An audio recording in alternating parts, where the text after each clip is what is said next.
ಆತ್ಮೀಯ H16 news ಅರ್ಥಾತ್ ಸೀತಾರಾಮ್ ನ್ಯೂಸದ ವೀಕ್ಷಕರೇ, ನಾನು ನಿಮ್ಮವ ಎಂ ಆಯುಧ ಮಲ್ಲಪ್ಪ ಜೊತೆ ಅವರು.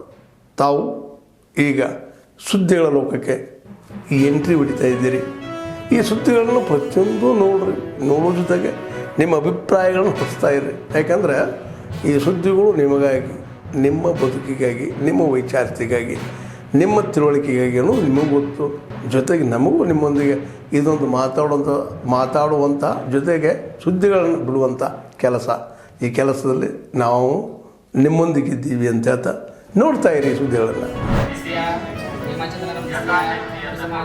ಶ್ರೀ ವೀರ ಚೌಡೇಶ್ವರಿ ಶ್ರೀ ವೀರ ಚೌಡೇಶ್ವರಿ ಓಂ ನಮಃ ಪಂಚಾಕ್ಷರಿ ಭವಭಯ ನಿವಾರಿಣಿ ಸ್ವರೂಪಿಣಿ ಮಹಜ್ವಾಲ ಮುದ್ದಿಯಾನಿ ವಿಭೂತಿ ನಾರಸಂಬರು ಜೈ ಭೂನನಿ ಭೂತ ಬೇತಾಳದಿ ಬ್ರಹ್ಮ ರಾಕ್ಷಸ ಗ್ರಹದೋಷಂಬರು మణిమంత్ర మణితంత్ర తంత్రాది సిద్ధిక్షయ దోషంబరు ఏకకాలంలో తొలగిపోవగదా పరకాటు పరయేటు పరశూన్య దిక్కపాలాయని నిచ్చేవని మహాభయంకరి ఓం కాళి కాంకాళి కాటేరి క్రీం క్రీం ఎరిసికించినప్పుడు మా కడికే నిన్ను రక్షించు తల్లి మా శత్రువుల విజిలంచి మా కులభద్ర పవని ఎంపుగా చేయించేవే భద్రకాళి ఆహా నీవుంటే దైవం పవనిగలదే చూడాంగ పడవಳ್ಳಿ గ్రామ విరోధ నిర్బంధ జగదాంబ కేఆర్పేట శ్రీ క్షేత్ర వీర చోడమాంబ అహహ శాంభవి శాంభవి సర్పరాసులు ఉదయించి వెచ్చేటి వేళడు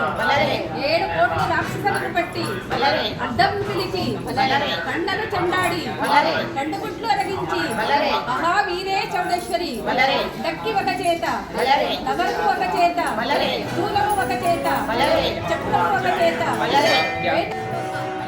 అచ్చంద్రుల ఆడుకోబొమ్మ కలకి కుచ్చల బొమ్మ ఆహా అన్నముగా నందవరం ముందు నెలకొన్నవే నెంకడాంబ సర్వ సద్గుణ వికురాంబ కేఆర్పేట శ్రీ క్షేత్ర వీర చోడమాంబ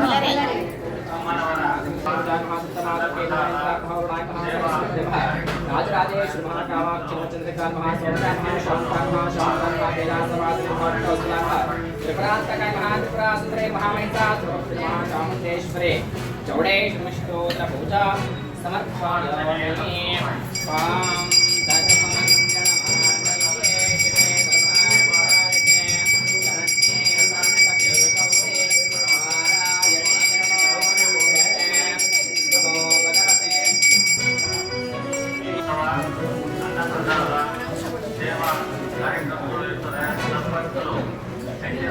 ಕೆಲಸ ಮಾಡ್ತಾ ಇದ್ದಾರೆ. ಅವರು ಒಂದು ದಿನದ ಮಟ್ಟಿಗೆ ಅವರು ಮನೆಗೆ ಹೋಗಿ ಹಾಗಿದ್ರು ಬೀಟ್ ಮಾಡಬೇಕಲ್ಲ, ಅವರು ಆ ಸಂದರ್ಭದಲ್ಲಿ ಮಾಡ್ತಾರೆ. ಸರ್, ಈಗ ಶಾಸಕ ಬೈರಸಿ ಬಸವರಾಜ್ಗೆ ನೋಟಿಸ್ ಕೊಟ್ಟಿದ್ದಾರೆ ಸರ್, ಪೊಲೀಸ್ ವಿಚಾರಣೆ ಮಾಡಬೇಕು ಅಂತ.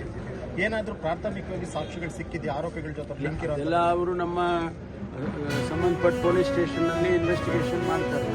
ಅವ್ರು ಮಾಡಿ ಮೇಲೆ ಅವರು ಕ್ರಮ ತಗೊಳ್ತಾರೆ. ಒಂದು ವೇಳೆ ಅವ್ರ ಇನ್ವಾಲ್ವ್ಮೆಂಟ್ ಇದೆಯಾ ಇಲ್ವಾ ಅದೆಲ್ಲ ಈಗ ಅವ್ರಿಗೆ ನೋಟಿಸ್ ಕೊಟ್ಟು ಕರೆದು ಕೇಳ್ತಾರೆ, ನಿಮ್ದು ಇನ್ವಾಲ್ವ್ಮೆಂಟ್ ಇದೆಯಾ ಇಲ್ವಾ ಅಂತೇಳಿ. ಮತ್ತು ಅವ್ರಿಗೆ ಸಿಕ್ಕಿರೋ ಮಾಹಿತಿ ಪ್ರಕಾರನೂ ಕೂಡ ವೆರಿಫೈ ಮಾಡ್ಕೊಳ್ತಾರೆ. ಸರ್, ಪದೇ ಪದೇ ಬೆಂಗಳೂರು ಸಿಟಿಯಲ್ಲಿ ಈ ಸ್ಕೂಲ್ಗಳಿಗೆ ಬೆದರಿಕೆ ಕರೆ ಬರ್ತೀವಿ ಸರ್. ಇವತ್ತು ಕೂಡ 40 ಕಡೆ ಬೆದರಿಕೆ ಬರ್ತೀವಿ ಅಂತ. ನೋಡಿ, ಇದು ಯಾರು ಮಾಡ್ತಾ ಇದ್ದಾರೆ ಅಂತೇಳಿ ಇನ್ನೂವರೆಗೂ ನಮಗೆ ಮಾಹಿತಿ ಸಿಕ್ಕಿಲ್ಲ. ಬರೀ ಬೆಂಗಳೂರಿನಲ್ಲಿ ಅಷ್ಟೇ ಅಲ್ಲ, ಬೇರೆ ಬೇರೆ ಪಟ್ಟಣದಲ್ಲೂ ಕೂಡ ಅದನ್ನು ಮಾಡ್ತಾರೆ. ಬೇರೆ ಬೇರೆ ದೇಶದಲ್ಲೂ ಮಾಡ್ತಾರೆ. ಬೇರೆ ಬೇರೆ ದೇಶದಲ್ಲೂ ಕೂಡ ನಮಗೆ ಮಾಹಿತಿ ಇರೋ ಪ್ರಕಾರ ಮಲೇಷ್ಯಾ ಮಾಡಿದರು, ಅಲ್ಜೀರಿಯಾ ಮಾಡಿದರು, ಯುನೈಟೆಡ್ ಸ್ಟೇಟ್ಸಲ್ಲಿ ಮಾಡಿದರು. ಈ ಥರ ಎಲ್ಲ ಬೇರೆ ಬೇರೆ ದೇಶದಲ್ಲಿ ಕೂಡ ಮೇಲ್ ಹಾಕ್ಬಿಡ್ತಾರೆ. ಒಂದು 40 ಶಾಲೆಗೆ ಮೇಲ್ ಹಾಕ್ತಾರೆ, ಲಿಸ್ಟ್ ತೊಗೊಂಡು ಮೇಲ್ ಹಾಕ್ಬಿಡ್ತಾರೆ. ನಾವು ಅದನ್ನೆಲ್ಲ ವೆರಿಫೈ ಮಾಡ್ತೀವಿ. ಲಾಸ್ಟ್ ಟೈಮು ಸುಮಾರು 60-70 ಶಾಲೆಗಳಿಗೆ ಮಾಡಿದ್ವಿ. ಅವೆಲ್ಲನೂ ವೆರಿಫೈ ಮಾಡಿದ್ರು ನಮಗೆ. ಯಾಕೆಂದರೆ ನಾವು ಯಾವುದೂ ರಿಸ್ಕ್ ತಗೊಳಕ್ಕಾಗಲ್ಲ. ಈಗ ಕೆಲವ್ರನ್ನ ಅರೆಸ್ಟ್ ಕೂಡ ಮಾಡಿದರು. ಅದು ಮುಂದುವರಿಯುತ್ತೆ. ಈಗ ನಮಗೇನು 40 ಶಾಲೆಗೆ ಈಗ ಮೇಲ್ ಬಂದಿದೆ ಬೆದರಿಕೆದು ಅಂತ ಹೇಳ್ತಿದ್ದಾರೆ. ಅದಷ್ಟನ್ನು ನಮ್ಮ ಕಮಿಷನರೇಟಿಂದ ವೆರಿಫೈ ಮಾಡ್ತಾರೆ. ಅಂದರೆ 2 ವರ್ಷದಿಂದ ನಿರಂತರವಾಗಿ ಬರ್ತಿದೆ ಸರ್. ಒಂದಕ್ಕೊಂದು ಲಿಂಕ್ ಏನಾದರೂ ಇದೆಯಾ? ಇಲ್ಲ, ಅದೇನು ಆ ರೀತಿ ಏನು ಇದ್ದಂಗಿಲ್ಲ. ಬಟ್ ನೋಡ್ತಾರೆ, ವೆರಿಫೈ ಮಾಡ್ತಾರೆ. ಇಲ್ಲಿವರೆಗೂ ಯಾರು ಇದು ನಮ್ಮನ್ನು ಮೆಸೇಜ್ಗಳು ಹಾಕಿರ್ತಾರೆ, ಮೇಲ್ ಮಾಡಿರ್ತಾರೆ ಅಂಥವ್ರನ್ನ ಅರೆಸ್ಟ್ ಮಾಡಿ ಅವ್ರ ಮೇಲೆ ಕ್ರಮ ತಗೊಳ್ತಾರೆ. BJP ಸಾಲ ಸೋಲ ಮಾಡಿ ಬೀಜ ಗೊಬ್ಬರ ಎಲ್ಲ ತಂದು ಎಲ್ಲ ಹೈರಾಣಾಗಿ ಬಿತ್ತಿದೆವು. ಒಟ್ಟು ಆಗಿ ಹಿಡಿದು ನಾವು ಬಿತ್ತಿ ಹಿಡಿದು ಮಳೆನೇ ಇಲ್ಲ ನೋಡ್ರಿ. 2 ತಿಂಗಳಾಯ್ತು. ಎಲ್ಲ ಮೊಳಕೆ ಎಲ್ಲ ಬಾಡೋಗ್ಲತ್ತವ. ಎಲ್ಲ ಹೈರಾಣಾಗಿ ಎಲ್ಲ ನಾವು ದುಂಡೆ ಹೊಡೆದೇವು ಚದಿ ಕಳೆದೇವು ಒಂದು ಚಲೋ ಮೊಳಕೆ ಬಂದವಂತ. ಈಗ 2 ತಿಂಗಳಾಯ್ತು ಒಟ್ಟು ಮಳಿನೇ ಇಲ್ಲ, ಪೂರಾ ಒಣಗೋಗ್ಲತ್ತವ. ನಾವೆಲ್ಲ ರೈತರು ಏನು ಮಾಡಬೇಕು ಇಂಥ ಪರಿಸ್ಥಿತಿದಾಗ? ಎಲ್ಲ ಸರ್ಕಾರ ಯೋಜನೆಗಳು ಎಲ್ಲ ಯೋಜನೆಗಳು ಕೊಡೋದು, ಬಟ್ ರೈತರಿಗೆ ಏನು ಯೋಜನೆ ಕೊಡೋದ, ಏನು ಕೊಡ್ಲತ್ತದ ರೈತರಿಗೆ? ₹1 ಏನು ಭೀ ಸರ್ಕಾರದಿಂದ ಒಂದು ಏನು ಭೀ ಸಹಾಯ ಇಲ್ದಪ್ಪಲೆ ಹೋಗ್ಯದ. ಇಂಥ ಪರಿಸ್ಥಿತಿ ನಾವು ಹೆಂಗೆ ಮಾಡಬೇಕು? ಒಟ್ಟು 2 ತಿಂಗಳಾಯ್ತು ಮಳೆ ಇಲ್ಲ. ಈಗ ಮುಂದಿಗೆ ನಮ್ಮ ದನಗಳಿಗೆ ಸುದ್ದಿ ಕುಡ್ಲಿಕ್ಕೆ ನೀರು ಸಿಗ್ತಾವಿಲ್ಲ ಇಲ್ಲ ಅಂತ ನಮ್ಗೆ ಡಕಡಿಕೆ ಇರ್ತದೆ ನಮ್ಗೆ. ಈಗ ಹೆಂಗೆ ಮಾಡಬೇಕು ಅಂತೆಲ್ಲ ದನಗಳು ಕಟ್ಟಿ ಯಾವ್ದು ಸತಿ ಉಪಕಸಬು ಏನೋ ಒಂದು ದಿನ ಒಂದು 4-5 ಲೀಟ್ರ್ ಏನಾರ ಹಾಲು ಐತವ, ಏನೋ ಒಂದು ಉಪಜೀವನ ನಡೀತದೆ ಅಂದ್ರೆ ಕುಡ್ಲಿಕ್ಕೆ ನೀರು ಸುದ್ದಿ ಸಿಗ್ತಾವಿಲ್ಲ ಅಂಬಪ್ಲೆ ನಮಗೊಂದು ಡಕಡಿಕೆ ಚಾಲು ಆಗ್ಯದ. ಇಂಥ ಪರಿಸ್ಥಿತಿದಾಗ ನೀವೆಲ್ಲ ಸರ್ಕಾರ ಜರ ಗಮನ ಹರಿಸಿ ಜರ ರೈತರ ಕಡೆ ಜರ ನೋಡ್ರಿ, ಏನರ ಒಂದು ಹೆಲ್ಪ್ ಮಾಡಿರಿ, ಸಹಾಯ ಮಾಡಿರಿ. ರೈತರು ಭೀ ಒಂದು ಯಾವ್ದು ರೈತರಿಗೆ ಏನು ನೋಡ್ರಿ, ಈಗ ಎಲ್ಲ ಕಂಪ್ನಿಗಳು ಮಾಡ್ತಾರೆ ರೀ, ಅವ್ರ ಒಂದು ರೇಟ್ ಫಿಕ್ಸ್ ಮಾಡ್ತಾರೆ. ಬಟ್ ರೈತರಿಗೆ ಅವ್ರವ್ರ ಬೆಲೆ ಫಿಕ್ಸ್ ಮಾಡೋಕೆ ಅವ್ರಿಗೆ ಒಂದು ಏನ್ಮೀನೇ ಇಲ್ಲ. ಅವ್ರು ಒಯ್ದು ಮಾರ್ಕೆಟ್ಗೆ ಹಾಕಬೇಕು, ಅವ್ರು ಅಲ್ಲಿ ಏನು ಮೀಟಿಂಗ್ ಮಾಡ್ತಾರೋ ಏನಿಲ್ಲೋ, ಅವ್ರು ಫಿಕ್ಸ್ 3000 ಅಂದ್ರೆ 3000 ಚಾಲು ಇದ್ರಿ ಅವ್ರು. ನಾವು ಏನು ಲಾಗೋಡಿ ಹಾಕ್ತೀವಿ ಅದ್ರ ರೊಕ್ಕ ಬರೋ ಹೊಂಟಾವ. ವರ್ಷಿಗೆ ಹಿಂಗೆ ಆಗ್ಲತ್ರ ಹೆಂಗೆ ಬದುಕ್ಬೇಕು ರೈತ? ಎಲ್ಲಿಂದ ಇದಾಯ್ತದ? ಎಲ್ಲ ಹೊಲಗಿಲ್ಲ ಮಾರ್ಯಾಕ್ಲತ್ತಾನ, ಮುಂದೆ ಅನ್ನ ಏನು ತಿನ್ನಬೇಕು? ಎಲ್ಲ ಲೇಔಟ್ ಆಗ್ಲತ್ತಾರ, ಪ್ಲಾಟ್ಗಳು ಹಾಕ್ಲತ್ತಾರ. ಇಂಥ ಪರಿಸ್ಥಿತಿ ನೋಡಿ ಅನ್ನ ಅದ್ರ ಸಲುವಾಗಿ ಅದ್ರ ಸಲುವಾಗಿ ನಾ ಎಲ್ಲ ರೈತರಿಗೆ ನಮ್ಮ ಸರ್ಕಾರಕ್ಕೆ ಏನು ಒತ್ತಾಯ ಮಾಡ್ತೀನಿ. ನಮ್ಮ ಬೀದರ್ ಡಿಸ್ಟಿಕ್ ಒಂದು ಬರಗಾಲ ಘೋಷಣೆ ಮಾಡ್ಯಾಕ್ರಿ, ಒಂದು ಎಲ್ಲರಿಗೂ ಒಂದು ಇದು ಆಗ್ತದ. ಬರಗಾಲ ಘೋಷಣೆ ಮಾಡ್ರೆ ಒಂದು 2 ಇದು ಆಯ್ತದ ಅಂತ ನಾ ಎಲ್ಲ ಒಂದು ಸರ್ಕಾರಕ್ಕೆ ಒತ್ತಾಯ ಮಾಡ್ತೀನಿ. ಇಟ್ಕೊಟ್ಟು ಇಲೆಕ್ಷನ್ ಮಾಡಿದವ್ರು ಇವತ್ತು ಇಲೆಕ್ಷನ್ ಬಹುಶಃ ಇದೊಂದು ವ್ಯವಹಾರ ಆಗೈತಿ ಅಥವಾ ವ್ಯಾಪಾರ ಆಗೈತಿ. ಹಾಕೋದು ತೆಗಿಯೋದು, ಹಾಕೋದು ತೆಗಿಯೋದು, ಇದು ಒಂದು ದಲಾಲಿ ಅಂಗಡಿ ಆಗೈತಿ. ಟೋಟಲಾಗಿ ಹೇಳ್ಬೇಕಂದ್ರೆ ನಮ್ಮ ಉತ್ತರ ಕರ್ನಾಟಕದ ಭಾಷೆದಾಗ ಹೇಳ್ಬೇಕಂದ್ರೆ ಈಗಿನ ಒಂದು ರಾಜಕೀಯ ವ್ಯವಸ್ಥೆ ದಲಾಲಿ ಅಂಗಡಿ. ನಿಮಗೆ ತೊಗೊಳ್ಳೋದು ₹2 ಹೆಚ್ಚು ಮಾರೋದು, ಆ ₹2 ಇಟ್ಕೊಳ್ಳೋದು, ಉಳಿಕಿದ್ದು ನಿಮಗೆ ಕೊಡೋದು. ಕಡಿಮೆ ಬಿದ್ದರೆ ಮತ್ತೇನು ಸುಳ್ಳು ಹೇಳೋರು ಮಾಡಿ ತೊಗೊಳ್ಳೋದು. ಇಂಥ ಒಂದು ಸಂದರ್ಭ ಬಂದೈತಿ.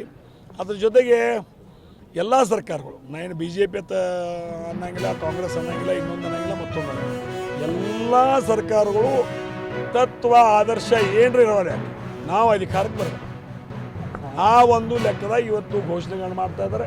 ನಿನ್ನೆ ಮತ್ತು ಬಿಹಾರದಾಗ ಮಾಡ್ರು, ಅವ್ರು ಪುಕ್ಕಟ್ ಬಸ್ ಮಾಡ್ರಿ, ಅವರು ಲೈಟ್ ಮಾಡ್ರಿ, ಮತ್ತು ಅವರು ಹೆಣ್ಮಕ್ಳಿಗೆ 2000 3000 ಅವರು ನಿನ್ನೆ ಅವರು ಮಾಡ್ರು. ಆಯ್ತು, ಕುದುರೆ ಓಡ್ತೈತಿ, 2 ದಿವಸ ಓಡೋದು, ಎಲ್ಲಿ ಹೋಗಿ ನಿಲ್ಲೋದು, 1 ದಿವಸ ನಿಲ್ತೈತಿ. ಆದರೆ ನಿಂತದ್ದನ್ನು ಭೋಗಿಸ್ಬೇಕಾದಾಗ ಅವಾಗ ನಾ ಇದ್ರೆ ನಾ ಭೋಗಿಸ್ಬೇಕು, ನೀವಿದ್ರೆ ನೀವು ಭೋಗಿಸ್ಬೇಕು, ನಾವಿಬ್ಬರು ಇದ್ರಿಗಿಲ್ಲ ನಮ್ಮ ಮಕ್ಕಳು ಮೊಮ್ಮಕ್ಕಳು ಮಾತ್ರ ಭೋಗಿಸ್ಬೇಕು. ಇದು ಯಾರೊಬ್ಬರು ಭೋಗಿಸಬೇಕು. ಆದ್ಮೇಲೆ ಎಲ್ಲ ಸುದ್ದಿಗಳನ್ನು ನೋಡಿದ್ರಲ್ಲ, ಏನು ಅನಿಸ್ತು ನಿಮಗೆ? ಇದರಲ್ಲೇ ನಿಮ್ಗೆ ಲೈಕ್ ಆಗಿರ್ಬೋದು, ಡಿಸ್ಲೈಕು ಆಗಿರ್ಬೋದು, ಕಾಮೆಂಟ್ ಬೇಡಪ್ಪ ಅಂತೂ ಅನಿಸಿರ್ಬೋದು, ಕಾಮೆಂಟ್ ಮಾಡಬೇಕಪ್ಪ ಅನಿಸಿರ್ಬೋದು, ಶೇರ್ ಮಾಡಬಾರ್ದಪ್ಪ ಅನಿಸಿರ್ಬೋದು, ಅದು ಮಾಡಬೇಕು ಅನಿಸಿರ್ಬೋದು. ಏನಾದರೂ ಆಗಲಿ ಶೇರ್ ಮಾಡ್ತಾಯಿರಿ, ಈ ನ್ಯೂಸ್ಗಳನ್ನ ಹಂಚ್ತಾ ಇರಿ, ಜೊತೆಗೆ ಇದಕ್ಕೆ ಸಬ್ಸ್ಕ್ರೈಬ್ ಆಗ್ತಾಯಿರಿ ಅಂತ ಹೇಳ್ತಾ H16 ನ್ಯೂಸ್ ಅರ್ಥಾತ್ ಹೇ ಸೀತಾರಾಮ್, ಇದು ಸತ್ಯದ ಕೈಗೆ ನಡಿ. ವಂದನೆಗಳು.